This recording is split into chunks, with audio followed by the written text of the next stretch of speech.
他们说这两个插头，其中一个接上去，这边就立马跳闸。现在谁都不敢接上去，所以就让我来试试，看看能不能找出跳闸的原因。一般跳闸都是电线哪里短路引起的，所以我就打算碰下运气，看看这附近有没有破题的地方。这线是往床底下走的，我往床底下看了一下，它套管就直接出去了。那目前只能先放弃这条线了。那接下来我就要搞清楚这个插头又是干嘛的。这边我顺着线发现，原来这插头是接到这个插排上的，难不成这插排有问题？要想验证它也很简单，把它拆了，然后一根表笔接到插排的地线，另一根表笔再接零线和火线。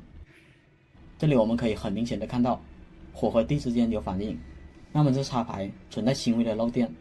我看这插排上有个3孔插头，我怀疑是它漏电，所以我就把它拔了，单独拿万用表来试下。果然是这个插头漏电，那就检查下这个插头接了什么设备。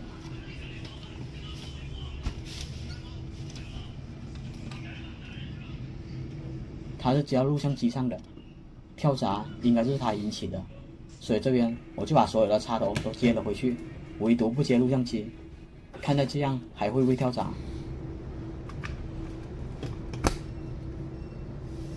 跳闸了？啊？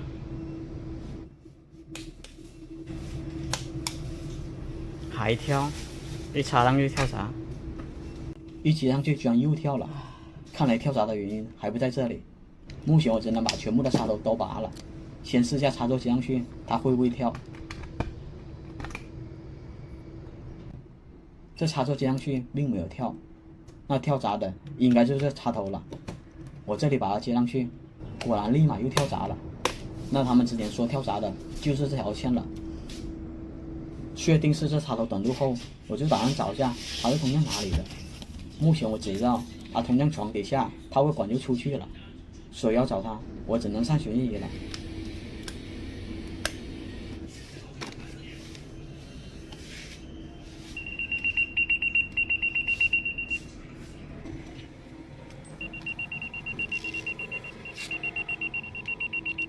寻追云追踪到这里杆，信号就消失了。那十有八九是通向箱子里面的，那我就打开箱子，看看里面是什么情况。这里面的设备果然不通电了，但是我在里面没有找到任何的断点，倒是发现这边的电源线是从另一个箱子过来的，那很有可能短路的电线就在里面。我过来一打开箱子，这里面也是塞满了设备，虽说里面的电线非常的乱，但是我仍旧没有看到哪里出现了破皮或者短路的地方。我把插排主线拆了，拿万年宝测了下，指针没有摆动，那么主线是没有短路的，看来短路的线就在这插排上了。我把几个比较可疑的插头给拔了下来，然后去房间碰了一下运气，如果这次插上去没有跳闸，那么证明我猜的是对的。对了嘛。然后开窗喊话，我一插看看哪个跳啊。这里我接上第一个没有跳闸，然后接第二个也没有跳，看来短路了就这条了。我把它接了上去，果然就跳了。跳了是不？那就这条了。这下真正短路的电线终于找到了，但是问题来了，它又是通向哪里的呢？这边的场地很大，要挨个找的话可能不太容易，所以只能再次上旋翼仪了。我在这里，这里。开始我还以为找线会很顺利，但是后面旋翼仪就没声音了。那时候我还以为是这里断了，但是后面发现这管居然可以抽出来，看来之前的信号是和电线搭在一起了。眼下只能拆开这里，看下是不是里面短路了。这边拆开以后，旋翼仪果然又有了反应，但是这条线和光缆一同进管里面了。不过这两根光缆让我一下子就有了方向感。我们在停车场里面开始找做电箱，因为每个做电箱都会有一条光缆。就这里了，线是到这里的。虽说这箱子里面的插排没有电，但是我仍旧没有看到哪里出现了短路，所以我只能把线给拆了，拿万用表来测下这主线，看它有没有短路。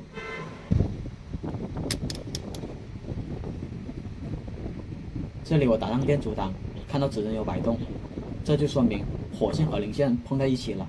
因为它另一头现在什么都没有接，如果不短路的话，这个指针是不会有任何摆动的，这下就麻烦了。这线是预埋到地里面的，如果要换线的话，那就需要地面开槽了。所以我目前只能把这条线除外，其他的线都给接了回去。至于后面如何换这条线，还需要进一步的沟通。好了，我本次维修就到这里了。说来你们也不相信，我就只是找条网线而已，结果他们的网络就全铁瘫痪了。此视频为证，看我网络瘫痪，真的不是我干的。这需要维修的是这个拍片机，他们说一夜之间，除了这台电脑还能打开软件外，其他的电脑一概都打不开了。既然这电脑还能正常使用，那我就查看一下这电脑 IP 地址是多少。我在这里找到了它路由器的后台地址，于是打算进入后台看看什么情况先。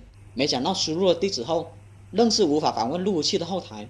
于是我打算拼路由器地址的时候，却发现曾有人拼过这个地址。我好奇了拼了下，没想到居然拼通了。那这个地址是干嘛的呢？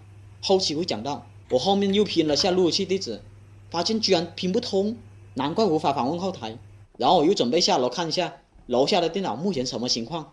我随便来到一个房间电脑面前，试了下，软件果然是无法打开的。然后我准备看一下这电脑 IP 地址是多少。在这之前，大伙记得这里，这电脑是有网络的。我看到了电脑的网关和楼上是一模一样的，于是我又用浏览器输入网关地址，看看能不能进入后台。结果这次就进去了，而且进了飞星的后台。然后我又去看了第二台电脑，看看还有没有什么其他的收获。当我查询 IP 地址的时候，让我担心的是果然发生了。我看到这台电脑的网关和之前2台电脑不匹配，这下麻烦了。这就意味着这个网络里面有2级路由器存在。于是我进入后台看了一下这网关是哪个设备的，结果进到了 TP 路由器后台。然后我又回到了2楼，查看一下拍片机的线路是接到哪个设备上的。经过我一路的追踪，发现网线是通到这电脑后面的。于是我就把电脑主机搬了出来，但是搬出来后却发现拍片机并不连接到这台电脑上。我后面顺着蓝色线抽出来了一个交换机，上面还有一条黑色的线，原来拍片机的线是接到这个交换机上的。我看了下交换机，看到白色线不亮的时候，故障原因就被我给找到了。原来1楼全部的电脑是靠这白色线访问拍片机的，看来2楼的网络也是靠这白色线提供的，难怪我在这里无法访问路由器后台。那我刚才拼通的神秘地址应该就是这拍片机的地址了，想必这线另一头出了什么问题。于是我就拿寻线仪出来，开始了寻线之旅。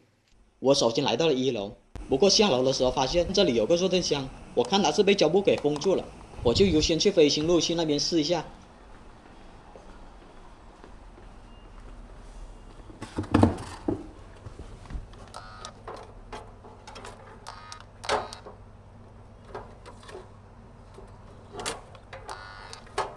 我找寻了1圈，发现网线并没有通到这里。然后我又回到了楼梯口的这个热电箱，我拆开胶布，打开了热电箱，这里果然有交换机。于是我就开始了找线。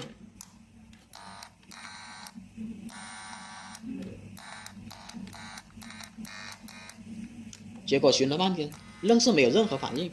我又把全部的线给拔了，挨个试了一遍。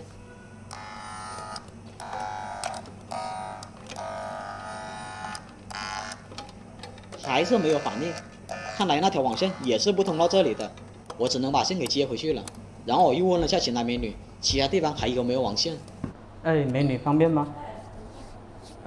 我找不到那条线，所以还有哪个地方有路由器或者交换机？这个地方我找过了，这个地方我也找过了。看看有没有？这里面吗？哎，这个小房间，这里你看看有没有？如果没有的话，我就真不知道在哪里了。你看看这里吧。哦，这里还有一个。我看了一下，这里居然还有这么多网线，于是我又开始用设备寻线。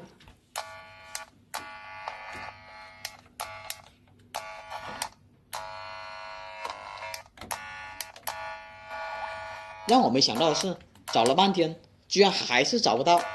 网线虽然写了标签，但这些标签毫无参考价值。既然1楼找不到那条线，那我就回2楼看看这网线到底是通向哪里的。结果我一路顺着网线发现它是通向墙壁里面的，那么这个线索也断了。当时我脑海里就突然想到，我翻了2个热电箱，1个路由器，为何偏偏没有见到光猫的影子？对呀，他们光猫肯定还有设备存在。于是我又问了下前台，你这边那个电线的光猫在哪里了？电线吗？电线的光猫在哪里？电线的光猫是什么东西啊？宽带在哪里？好像以前有人问过，这个开关在哪？那个开关在哪？那宽带在哪里？我唯一记得就是这里一个。这个是路由器。那个没有吗？那个箱子里面。那个箱子2个箱子我找过了，没有。里面是不是还有一个？这里面你去看一下，有人睡觉里面。然后前台美女把我带到了另一个房间。我一进来这个房间，看到这些丢失的监控，就让我有一种不好的预感。我在旁边又发现了个路由器，真的是怕这些网络构架了。但是奇怪的是，我在这里也找了一圈，2楼的线也是没有通向这里的，依旧没有看到光猫的影子。于是他们又带我去了另一个地方。这边还有一个。我的妈呀，这里也来个路由器，还嫌网络不够乱吗？但是依旧没有看到光猫的影子。难不成这光猫长腿不成？只要它在，就没有找不到的设备。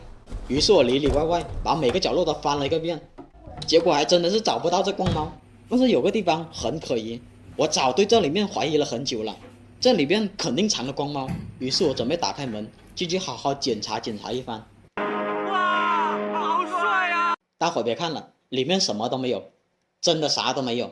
后面实在找不到光猫，他们电话打了好多个，终于问到了光猫的真正位置。这个就是靠近厨房那个，这个。那个不是你们放医疗垃圾吗？藏在里面，那不是后背有个后门吗？然后缩进去，里面不是气泵吗？那不是在另外那边是吧？不在另外那个厕所那边是吧？是在医疗垃圾这边。对，就是医疗垃圾那个，不在厕所，哪里在厕所？哦，在里面。看到不？看到了。看到了，那你先忙了。